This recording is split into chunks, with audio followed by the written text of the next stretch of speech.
The judge who will decide the fate of Lloyd Rayney in his murder trial has joined lawyers in visiting key scenes, including the burial site of Corryn Rayney. The accused barrister chose not to attend his wife's bush grave, opting instead to stay in the car. Jamie Freestone was there.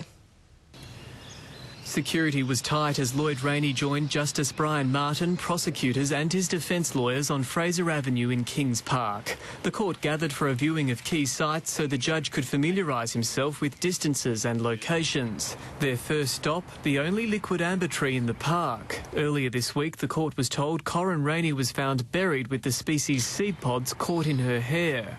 Forensic analysis showed there was a high probability the soil particles discovered in the pods matched the soil at the Rayney family home, not the park. The second stop on the tour, Lovekin Drive, not far from where Mrs Rayney was buried almost 5 years ago.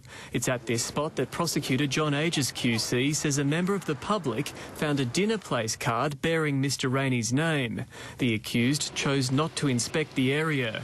The court party then made its way to a set of bollards at the beginning of a bush track. It's here prosecutors allege Mr Rayney drove to bury his wife, damaging her vehicle on a bollard as he reversed out. The media kept 50 metres away as Justice Martin and the lawyers toured the area. The court party and detectives walked about 50 metres up this track before heading into the bush. It's in that direction that they spent about 15 minutes looking over the burial site, all the while Lloyd Rayney sat in his lawyer's car. Two members of the public also visited the site. A car park was the final stop in Kings Park before the party retraced the 3-kilometre journey to where Mrs Rayney's vehicle was found abandoned in Kershaw Street, a week after she was reported missing. There, the road was blocked off to traffic as the prosecutor explained how an oil trail led back to the burial site. The majority of the tour was spent inspecting the Rayney family home in Como, where a liquid amber tree stands in the front yard. It's the place Mr Rayney allegedly murdered his wife and dragged her body, scratching her boots.